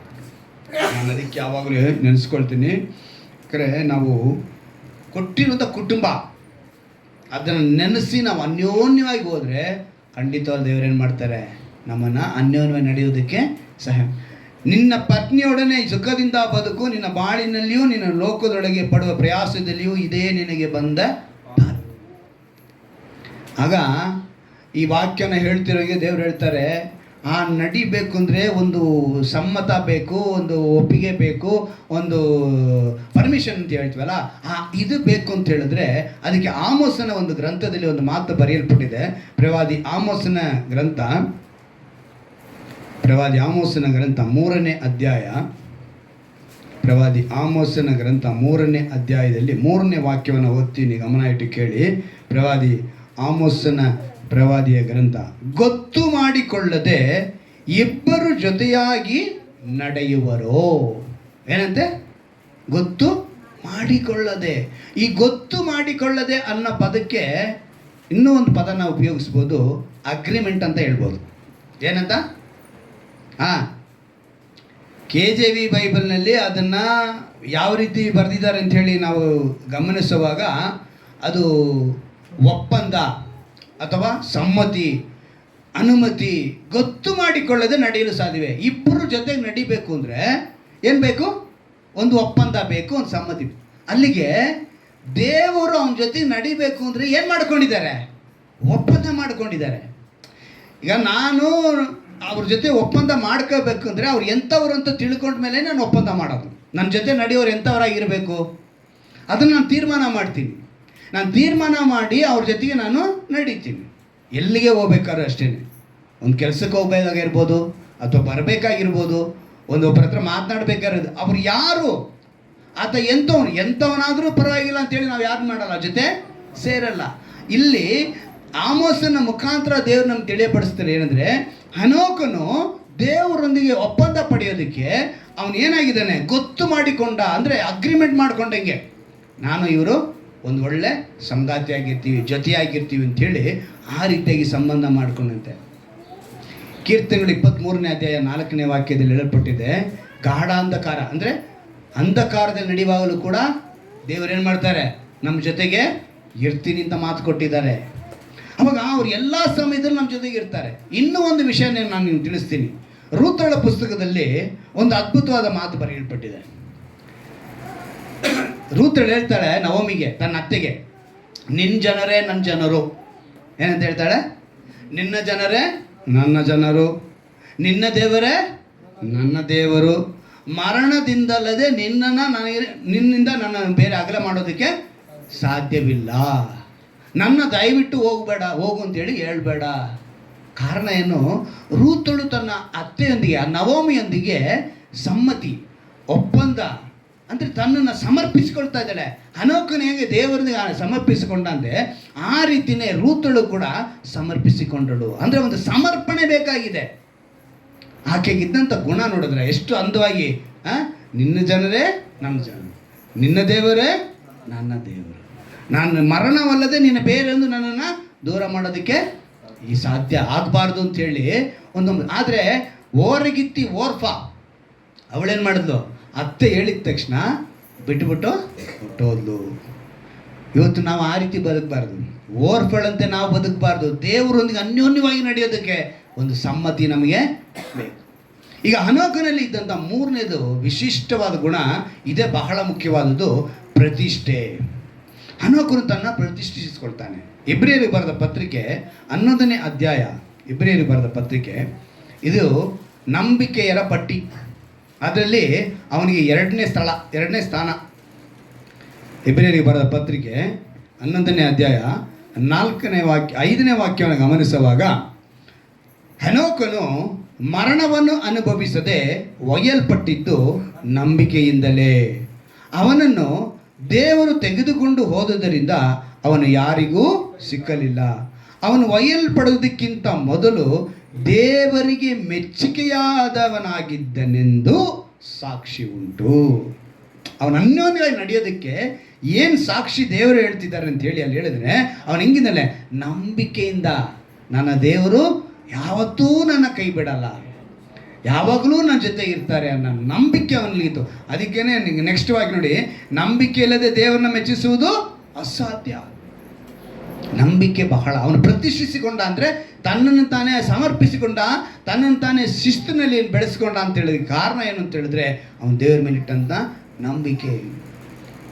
ಅದೇ ಪಕ್ಕದಲ್ಲೇ 10ನೇ ಅಧ್ಯಾಯದ 38ನೇ ವಾಕ್ಯ, ಆದರೆ ನನ್ನವನಾಗಿರುವ ನೀತಿವಂತನು ನಂಬಿಕೆಯಿಂದಲೇ ಬದುಕುವನು. ಎಲ್ಲಿಂದ ಬದುಕ್ತಾನವನು? ನಂಬಿಕೆಯಿಂದ. ನೋಡಿ, ಮನುಷ್ಯ ಒಂಟಿಯಾಗಿರುವುದು ಒಳ್ಳೆಯದಲ್ಲ ಅಂತೇಳಿನೇ ದೇವರು ಒಳ್ಳೆ ಸಹಕಾರಿನ ಉಂಟು ಮಾಡ್ತಾರೆ. ಉಂಟು ಮಾಡಿರೋದ್ರಿಂದ ಆ ಸಹಕಾರಿ ಈ ಕ್ರಮದಲ್ಲಿ ದೇವರೊಂದಿಗೆ ಅವರು ಹೆಂಗೆ ಅಂತ ಹೇಳಿದ್ರೆ ಸರಿ ಬೀಳುವ ಸಹಕಾರ ಉಂಟು ಮಾಡಿ ಈ ಕ್ರಮದಲ್ಲಿ ದೇವರು ಪ್ರತಿಷ್ಠೆ ಮಾಡ್ಕೊಂಡಿದ್ದಾರೆ. ಏನು? ಒಂದು ಕುಟುಂಬ ನೋಡಿದಾಗ ಈಗ ನಾವೊಂದು ಯೋಚನೆ ಮಾಡ್ತೀವಿ, ನಾವೊಂದು ಮಗನಿಗೋ ಮಗಳಿಗೋ ಒಂದು ಗಂಡೋ ಹೆಣ್ಣೋ ನೋಡ್ತೀವಿ ಅಂತ ಇಟ್ಕೊಳ್ಳಿ. ನೋಡಿದಾಗ ಆ ತಂದೆ ಎಂಥವ್ರು, ಅವ್ರ ತಾಯಿ ಎಂಥವ್ರು ಫಸ್ಟ್ ನೋಡ್ತಾರೆ. ಏನಕ್ಕೆ ಅದನ್ನು ನೋಡ್ತಾರೆ? ನಮ್ಮ ಭಾಷೆಯಲ್ಲಿ ಹೇಳಬೇಕು ಅಂದರೆ ಒಂದು ತೂಕ ಅಂದಂಗೆ. ಏನು ಇವರು ಗುಣಗಳು ಹೆಂಗಿದೆ, ಒಂದು ಮನೆತನ ಹೇಗಿದೆ. ಬದುಕೋದು ಮನೆತನದಲ್ಲೂ ಇಲ್ಲ, ತಂದೆ ತಾಯಿ ಜೊತೆನೂ ಇಲ್ಲ. ಆದರೆ ಬದುಕೋದು ನಾವು ಯಾವ ಗಂಡನ್ನು ತರ್ತೀವೋ, ಯಾವ ಹೆಣ್ಣನ್ನು ತರ್ತೀವೋ ಅವರೊಂದಿಗೆ ಅವರು ಬದುಕಿರೋದು. ಆದರೂ ಸಹ ನಾವೇನು ಮಾಡ್ತಿದ್ದೀವಿ, ಅವ್ರ ತಂದೆ ಹೆಂಗಿರ್ತಾರೆ, ಅವ್ರ ತಾಯಿ ಹೆಂಗಿರ್ತಾರೆ, ಒಡ ಹುಡುಗರು ಹೆಂಗಿರ್ತಾರೆ, ಬ್ಯಾಕ್ಗ್ರೌಂಡ್ ಏನಿದೆ, ಇದೆಲ್ಲ ಏನಕ್ಕೆ ನಾವು ಚೆಕ್ ಮಾಡ್ತೀವಿ ಅಂತ ಹೇಳಿದ್ರೆ ಅಲ್ಲೊಂದು ತೂಕ ನಮ್ಗೆ ಕಾಣಿಸ್ಬೇಕು. ಇದಕ್ಕೆ ಸರಿ ಇರುತ್ತಾ? ಇಲ್ಲಿ ಯಾರೋ ಹನೋಕನು ದೇವರೊಂದಿಗೆ ಆ ತೂಕನ ಕಂಡುಕೊಂಡ. ನಾನು ಯೇಸುವಿನೊಂದಿಗಿದ್ರೆ ನನಗೇನಿದೆ? ಜಯ. ನಾನು ಯೇಸುವಿನೊಂದಿಗಿದ್ರೆ ನನಗೆ ಸಮಾಧಾನ. ನಾನು ಯೇಸುವಿನೊಂದಿಗಿದ್ರೆ ನನ್ನ ಬದುಕು ಆಶೀರ್ವಾದ ಅಂಥೇಳಿ ಅವನು ಕಂಡುಕೊಂಡಂತೆ. ಇದಕ್ಕೇನೆ ಇವತ್ತು ನಾನು ಹೇಳೋದು, ಈಗ ಒಂದು ಡ್ರೈವರ್ ಕುಟುಂಬ ಅಂದ ತಕ್ಷಣ ಕೆಲವ್ರು ಏನು ಮಾಡ್ತಾರೆ ಗೊತ್ತಾ? ಡ್ರೈವರ್ ಕುಟುಂಬನ ಹೆಂಗೋ ಏನೋ ಡ್ರೈವರು ಅಂದಿದ ತಕ್ಷಣ ಏನು ಬಂದ್ಬಿಡುತ್ತೆ ಕೆಲವ್ರಿಗೆ ಒಂಥರ ಕೆಟ್ಟ ಅಭಿಪ್ರಾಯಗಳು. ಪಾಸ್ಟರ್ ಫ್ಯಾಮಿಲಿ ಅಂದರೆ ಒಂದು ಒಳ್ಳೆ ಅಭಿಪ್ರಾಯ. ಅವ್ರ ತಂದೆ ಏನು ಕೆಲಸ ಮಾಡ್ತಾರೆ? ಈ ಕೆಲಸನ ಆ ಕೆಲಸನ, ಹೇಗೆ, ಏನು ವರಮಾನ? ಮನುಷ್ಯ ಹೊರಗಿನ ಎಲ್ಲ ತೂಕಗಳನ್ನ ಕಂಡು ಒಂದು ಹೆಣ್ಣು ಒಂದು ಗಂಡನ್ನು ತೆಗೆದುಕೊಳ್ಳುವುದಕ್ಕೆ ಯೋಚನೆ ಮಾಡ್ತಾನೆ. ಆದರೆ ದೇವರೊಂದಿಗೆ ಹನೋಕನು ಮಾಡಿದಂಥ ಯೋಚನೆ ಏನು ಅಂತ ಹೇಳಿದ್ರೆ, ಇದು ನನಗೆ ಆಶೀರ್ವಾದ. ನಂಬಿಕೆಯಿಂದಲೇ ಕೊನೆಯದಾಗಿ ಅದೇ 10ನೇ ಅಧ್ಯಾಯದಲ್ಲಿ ಒಂದು ಮಾತು ಓದ್ತೀನಿ, ಗಮನ ಇಟ್ಟು ಕೇಳಿ. 23ನೇ ವಾಕ್ಯದಿಂದ ಹೇಳಿ ಓದ್ತೀನಿ. ಯಾಕಂತ ಹೇಳಿದ್ರೆ 23 ಬೇಡ, 32ರಿಂದ ಓದ್ತೀನಿ ಹೇಳಿ. ಹೀಗಿರಲಾಗಿ ನೀವು ಜ್ಞಾನ ಪ್ರಕಾಶದಲ್ಲಿ ಸೇರಿ ಕಷ್ಟಾನುಭವವೆಂಬ ಬಲೂ ಹೋರಾಟವನ್ನು, ಏನಂತೆ? ಕಷ್ಟಾನುಭವವೆಂಬ ಬಲು ಹೋರಾಟವನ್ನು ಸಹಿಸಿಕೊಂಡ ಹಿಂದಿನ ದಿನಗಳನ್ನು ನೆನಪಿಗೆ ತಂದುಕೊಳ್ಳಿರಿ. ಕೆಲವು ಸಾರಿ ನೀವು ನಿಂದೆಗಳನ್ನು ಸಂಕಟಗಳನ್ನು ಅನುಭವಿಸಿ ಹಾಸ್ಯಕ್ಕೆ ಗುರಿಯಾದಿರಿ. ಎಷ್ಟೋ ಸಮಯ ಅಂತ ಘಟನೆ ನಮ್ಗೆ ನಡೆದಿರುತ್ತೆ. ಏನಾಗಿರುತ್ತೆ? ಹಾಸ್ಯಕ್ಕೆ ಗುರಿಯಾಗುವಂತೆ, ನಮ್ಮನ್ನೆಲ್ಲರೂ ಕೇವಲವಾಗಿ ಮಾತನಾಡುವಂತೆ ಕೆಲವು ಸಮಯಗಳು. ನಿನಗೆ ವಿದ್ಯೆ ಇಲ್ಲ ಬಿಡು, ನಿನಗೆ ಸಂಪಾದನೆ ಇಲ್ಲ ಬಿಡು, ನಿನ್ನ ಗತಿ ಇಷ್ಟೇನೆ, ನಿನ್ನ ಗಂಡ ಅಷ್ಟೇನೆ, ನಿನ್ನ ಹೆಂಡತಿ ಇಷ್ಟೇನೆ, ನಿನ್ನ ಮಕ್ಕಳು ಇಷ್ಟೇನೆ ಅಂಥೇಳಿ ನಾವು ಹಾಸ್ಯಕ್ಕೆ ಗುರಿಯಾಗಿರ್ತೀವಿ. ಏನಂತ ಹೇಳಿದ್ರೆ ಮೇಲೆ ವಾಕ್ಯದಲ್ಲಿ ನೋಡಿದ ಪ್ರಕಾರ ಕಷ್ಟಾನುಭವವೆಂಬ ಬಲು ಹೋರಾಟವನ್ನು ಸಹಿಸಿಕೊಂಡು ಇಂದಿನ ದಿನಗಳ ನೆನಪಿಗೆ ತಂದುಕೊಳ್ಳಿರಿ. ಕೆಲವು ಸಾರಿ ನೀವು ನಿಂದೆಗಳನ್ನು ಸಂಕಟಗಳನ್ನು ಅನುಭವಿಸಿ ಹಾಸ್ಯಕ್ಕೆ ಗುರಿಯಾದಿರಿ. ಕೆಲವು ಸಾರಿ ಅಂಥವುಗಳನ್ನು ಅನುಭವಿಸುವುದರಲ್ಲಿ ಸೇರಿದವರಾಗಿದ್ದು ಕಷ್ಟಾನುಭವಿಗಳಾಗಿದ್ರಿ. ಕೆಲವು ಸಮಯ ನಾವಾಗೆ ಅದರಲ್ಲಿ ಸೇರ್ತೀವಿ, ಕಷ್ಟಾನುಭವಿಗಳಾಗಿರ್ತೀವಿ. ಆ ರೀತಿ ಆದಿದ್ದು ಬೇಡಿಗಳನ್ನು ಹಾಕಿಸಿಕೊಂಡವರ ಕಷ್ಟವನ್ನು ನೋಡಿ ಅವರ ಸಂಗಡ ನೀವು ದುಃಖಪಟ್ಟದ್ದಲ್ಲದೆ ನಮಗೆ ಉತ್ತಮವಾಗಿಯೂ ಸ್ಥಿರವಾಗಿ ಇರುವ ಆಸ್ತಿ ಉಂಟೆಂದು ಚೆನ್ನಾಗಿ ಅರಿತುಕೊಂಡು ನಿಮ್ಮ ಸೊತ್ತನ್ನು ಸುಲುಕೊಳ್ಳುವವರಿಗೆ ಸಂತೋಷದಿಂದ ಬಿಟ್ಟಿರಿ. ಕೆಲವು ಸಮಯ ನಾವು ಸಹಾಯ ಮಾಡಿರ್ತೀವಿ, ನಮ್ಗೆ ಆ ಸಹಾಯ ಮತ್ತೆ ಸಿಗಲ್ಲ. ಹೋಗಲಿ ಬಿಟ್ಟುಬಿಡು ಅಂತ ಬಿಟ್ಟಿರ್ತೀವಿ, ಹೋಗಲಿ ಬದುಕೊಳ್ಳಿ ಅಂತ ಬಿಟ್ಟಿರ್ತೀವಿ. ಆದರೆ ನಾವಿನ್ನು ಸಾಲಗಾರದೇ ಇರ್ತೀವಿ. ಅಯ್ಯೋ ಇವ್ರು ಕೊಟ್ಟಿದ್ರೆ ನಮ್ಮ ಸಾಲ ಸಮಸ್ಯೆ ತೀರ್ತಾ ಐತೆ, ನಾನು ಇವ್ರಿಗೆ ಎಷ್ಟೋ ಸಲ ಸಹಾಯ ಮಾಡಿದ್ನೆ, ಇವತ್ತು ಅವ್ರು ಕೊಟ್ಬಿಟ್ಟಿದ್ರೆ ನನ್ನ ಸಮಸ್ಯೆ ಬಗೆಹರಿತಿದ್ದೆ ಅಂತೇಳಿ ನಾವು ಯೋಚನೆ ಮಾಡ್ತೀವಿ. ಆ ರೀತಿ ನೀವು ಯೋಚನೆ ಮಾಡುವಾಗ ಕೂಡ ದೇವರು ಏನು ಹೇಳ್ತೀರ ಅಂತ ಹೇಳಿದ್ರೆ ಸಂತೋಷದಿಂದ ಬಿಟ್ಟಿರಿ. ಹಾಗಾದರೆ ನಿಮ್ಮ ಧೈರ್ಯವನ್ನು ಮಾತ್ರ ಬಿಟ್ಟು ಬಿಡಬೇಡಿ. ಏನಕ್ಕೆ ಹೇಳ್ತಾರೆ? ಕೊಟ್ಟಿದ್ದೀರಾ, ಒಂದು ವೇಳೆ ಅವ್ರು ನಮಗೆ ರಿಟರ್ನ್ ಕೊಟ್ಟಿಲ್ವಾ, ಬಿಟ್ಟುಬಿಡಿ. ಆದರೆ ಧೈರ್ಯ ಮಾತ್ರ ಬಿಟ್ಟು ಬಿಡಬೇಡಿ. ಏನಂದರೆ ನಾನು ನಿಮ್ಮೊಂದಿಗಿದ್ದೀನಿ. ಹಲ್ಲೆಲೂಯಾ. ಹನೋಕನು ಅದನ್ನೇ ಮಾಡಿದ್ದು. ದೇವರು ನನ್ನೊಂದಿಗಿದ್ದಾರೆ, ಅವರೊಂದಿಗೆ ನಾನು ಅನ್ಯೋನ್ಯವಾಗಿ ನಡೀತೀನಿ ಅಂತೇಳಿ ನಂತರ ಹೇಳಲ್ಪಟ್ಟಿದೆ ನೋಡಿ. ಅದಕ್ಕೆ ಮಹಾಪ್ರತಿಫಲ ಉಂಟು.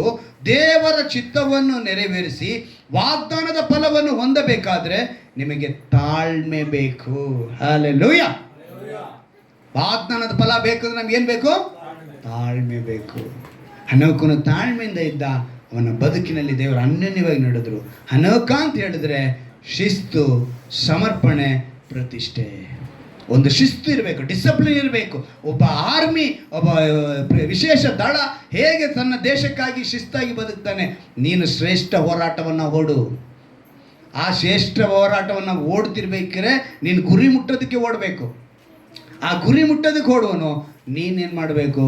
ದೇವರ ಆತ್ಮಿಕತೆಯಲ್ಲಿ ಬೆಳಿಬೇಕು. ಹನೋಕನು ಸಮರ್ಪಣೆ ಮಾಡಿಕೊಂಡ, ದೇವರೊಂದಿಗೆ ಅನ್ಯೋನ್ಯವಾಗಿರುವಂತೆ ಒಪ್ಪಿಗೆ ಪಡೆದುಕೊಂಡ. ಇಬ್ಬರು ಒಮ್ಮನಸ್ಸಿಲ್ಲದೆ ಹೋದರೆ ಯಾರು ಟೀ ನಡೆಯೋದಕ್ಕೆ ಸಾಧ್ಯವಿಲ್ಲ. ರೂತಳು ನವಮಿ ಒಟ್ಟಿಗೆ ಯೋಚನೆ ಮಾಡಿದ್ರು, ಅವರ ಬದುಕು ಆಶೀರ್ವಾದವಾಗಾಯಿತು. ಬೋವಜನು ಬಂದು ಅವರಿಗೆ ಸಹಾಯ ಮಾಡೋದಕ್ಕೆ ಕಾರಣ ಆ ಒಂದು ಒಮ್ಮನಸ್ಸು. ಬೋವಸನಂತೆ ಯೇಸು ನಿನಗೂ ನನಗೂ ಇವತ್ತು. ಬೋವಸನು ಸತ್ಯವೇದದಲ್ಲಿ ಯೇಸು ಕ್ರಿಸ್ತನ ಗುರುತಾಗಿದ್ದಾನೆ. ಸತ್ಯವೇದದಲ್ಲಿ ಧ್ಯಾನ ಮಾಡುವಾಗ ಇದನ್ನೇ, ಯಾರ್ಯಾರು ಯಾರಿಗೆ ಗುರುತಾಗಿದ್ದಾರೆ ಅಂತ ಯೋಚನೆ ಮಾಡ್ತೀವಿ. ಬೋವಸನು ಏನಾಗೆ ಗುರುತಾಗಿದ್ದಾನೆ? ಯೇಸು ಕ್ರಿಸ್ತನಿಗೆ. ದಾವಿದನು ಯೇಸು ಕ್ರಿಸ್ತನಿಗೆ, ಹನೋಕನು ಯೇಸು ಕ್ರಿಸ್ತನಿಗೆ. ಹೀಗೆ ಒಂದೊಂದು ಕ್ಯಾರೆಕ್ಟರ್ನ ನೋಡಿ ಇವೆಲ್ಲವೂ ಗುರುತಾಗಿದೆ. ನಾವು ಅದಂತ ಕಲಿಬೇಕು. ಹನೋಕನು ತನ್ನ ಪ್ರತಿಷ್ಠೆ ಮಾಡಿಕೊಂಡ. ಹೇಗೆ? ನಂಬಿಕೆಯಿಂದ ಪ್ರತಿಷ್ಠೆ ಮಾಡಿಕೊಂಡ. ದೇವರು ನನ್ನೊಂದಿಗೆ ವಾಸ ಮಾಡ. ಇವತ್ತು ನಾನು ನೀನು ಮೊಣಕಾಲಾಕಿ ಇದೇ ಅನುಭವ ಕೊಡಿ ಅಂತೇಳಿ ಪ್ರಾರ್ಥನೆ ಮಾಡೋಣವಾ? ಹನೋಕನಂತೆ ನಾವು ಕೂಡ ನಮ್ಮನ್ನು ಒಪ್ಪಿಸಿಕೊಡೋಣವಾ? ಸತ್ಯವೇದದ ಒಂದು ವಿಶೇಷವಾದ ಅರ್ಥ. ಹನೋಕನು ಅಂದರೆ ಬೈಬಲ್ ಎಟಿಮಾಲಜಿ ಪ್ರಕಾರ, ಸತ್ಯವೇದ ಉತ್ಪತ್ತಿ ಶಾಸ್ತ್ರದ ಪ್ರಕಾರ ಹನೋಕನು ಅಂದರೆ ಪ್ರತಿಷ್ಠೆ. ಮೊದಲನೇದಾಗಿ ಅವನು ಶಿಸ್ತಿನಿಂದ ಬದುಕಿದ, ಎರಡನೇದಾಗಿ ಸಮರ್ಪಿಸಿಕೊಂಡ, ತನ್ನನ್ನು ತಾನೇ ಸಮರ್ಪಣೆ ಮಾಡಿಕೊಂಡ ದೇವರಿಗಾಗಿ, ಮೂರನೇದಾಗಿ ಪ್ರತಿಷ್ಠೆ. ಇವತ್ತು ನೀನು ನಾನು ಆತ್ಮಿಕತೆಯಲ್ಲಿ ಒಂದು ಶಿಸ್ತಿನಿಂದ ಬೆಳೆದಿದ್ದೀವ. ಅಭ್ಯಾಸದ ಸಾಧನೆ. ಇವತ್ತು ದೇಹದ ಸಾಧನೆಗೆ ಮನುಷ್ಯ ಓಡಾಡ್ತಿರ್ತಾನೆ, ಏನೇನೋ ಯೋಚನೆ ಮಾಡ್ತಾನೆ. ಆದರೆ ದೇವರ ಭಕ್ತಿಯ ವಿಷಯದಲ್ಲಿ ಸಾಧನೆ ಮಾಡಿಕೋ. ಭಕ್ತಿಯ ಸಾಧನೆ ಬೇಕು, ಆತ್ಮಿಕತೆಯ ಸಾಧನೆ ಬೇಕು. ಇವತ್ತು ಲೋಕ ಪ್ರಕಾರವಾಗಿ ನೀನು ಮಾಡುವ ದೇಹ ಸಾಧನೆಗೆ ಈ ಲೋಕವು ಒಂದು ಕ್ಷಣ ಬೇಕಾದ್ರೂ ಅಥವಾ ಈ ವಿಷಯದಲ್ಲಿ ನೀನು ಕಡಿಮೆ ಆದರೂ ಕೂಡ ನಿನ್ನ ಅನರ್ಹಳು ಎಂದು ಹೇಳುತ್ತೆ, ಅನರ್ಹನು ಎಂದು ಹೇಳುತ್ತೆ. ಆದರೆ ನಿನ್ನನ್ನು ಪ್ರೀತಿಸುವ ದೇವರು ಇಂದಲ್ಲ ನಾಳೆ ನನ್ನ ಮಗನು ನನ್ನ ಮಗಳು ಬದಲಾವಣೆ ಆಗ್ತಾರೆ ಅಂತೇಳಿ ಕಾಯುತ್ತಾ ಇದ್ದಾರೆ. ನಿನ್ನ ನೀನು ಶಿಸ್ತಿಗೆ ಬದಲಾಗಿಸುತ್ತೀಯಾ? ಶಿಸ್ತಿನಿಂದ ಇರಬೇಕೆಂದು ಅಂದುಕೊಳ್ಳುತ್ತೀಯಾ? ಶಿಸ್ತಿನಿಂದ ಇರಬೇಕೆಂದೇಳಿ ಸಮರ್ಪಿಸಿಕೊ. ಹನೋಕನು ಸಮರ್ಪಣೆ ಮಾಡಿಕೊಂಡ. ಒಂದು ಮನಸ್ಸಿನಿಂದ ದೇವರೊಂದಿಗೆ ನಾನು ನಡೆಯುತ್ತೇನೆ ಎಂದೇಳಿ ಒಪ್ಪಿಕೊಂಡ. ರೂತಳು ನವಮಿಯೊಂದಿಗೆ ಇದ್ದಂತೆ. ಅಂದು ಯಾವ ರೀತಿ ಬೋವಜನು ಅವರಿಗೆ ಸಹಾಯಕನಾಗಿ ಬಂದನೋ, ಇವತ್ತು ನೀನು ದೇವರೊಂದಿಗೆ ಅನ್ಯೋನ್ಯವಾಗಿದ್ರೆ ಆ ಕುಮಾರನಾದ ಯೇಸು ಕ್ರಿಸ್ತನು ನಿನ್ನೊಂದಿಗೆ ವಾಸ ಮಾಡುವವರಾಗಿರ್ತಾರೆ. ಹನೋಕನು ಪ್ರತಿಷ್ಠೆ ಮಾಡಿಕೊಂಡ. ನಂಬಿಕೆಯ ಪಟ್ಟಿಯಲ್ಲಿ 2ನೇ ಸ್ಥಾನ ಬಂದ. ನೀತಿವಂತನ ನಂಬಿಕೆಯಿಂದಲೇ ಬದುಕುವನು ಎಂದು ಹೇಳಲ್ಪಟ್ಟಿದೆ. ಕಷ್ಟಗಳನ್ನು ಅನುಭವಿಸುವುದಕ್ಕೆ ಸೇರಿದವರಾಗಿದ್ದು ಕಷ್ಟಾನುಭವಿಗಳಾದಿರಿ. ಬೇಡಿಗಳನ್ನು ಹಾಕಿಸಿಕೊಂಡವರ ಕಷ್ಟವನ್ನು ನೋಡಿ ಅವರ ಸಂಗಡ ನೀವು ದುಃಖಪಟ್ಟದಲ್ಲದೆ ನಮಗೆ ಉತ್ತಮವಾಗಿ ಸ್ಥಿರವಾಗಿ ಇರುವ ಆಸ್ತಿ ಉಂಟೆಂದು ಚೆನ್ನಾಗಿ ಅರಿತುಕೊಂಡು ನಿಮ್ಮ ಸೊತ್ತನ್ನು ಸುಲುಕೊಳ್ಳುವವರಿಗೆ ಸಂತೋಷದಿಂದ ಬಿಟ್ಟಿರಿ. ಆದರೆ ಧೈರ್ಯವನ್ನು ಮಾತ್ರ ಬಿಟ್ಟು ಬಿಡಬೇಡಿ.